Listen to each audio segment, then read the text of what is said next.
ಒಂದಾನೊಂದು ಊರಲ್ಲಿ ಒಬ್ಬ ಹುಡುಗನಿದ್ದನು, ಯಾರಿಗೂ ಹೆದರದ ರಣಧೀರನು.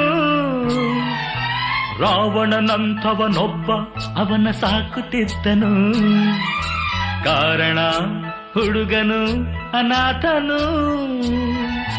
ಭೀಷ್ಮ ಅರ್ಜುನರೆಲ್ಲ ಹುಡುಗಿಯರ ಕದರಲ್ಲ, ಹಾಗೇನೆ ಈ ಹುಡುಗ ಮಾಡಲೆಂದು ಹೋದಾಗ ಏನಾಯ್ತು ಅಂಕಲ್ ಏನಾಯ್ತು? ಪ್ರೀತಿಯ ಕಡಲಲ್ಲಿ ಬಿದ್ದನೋ.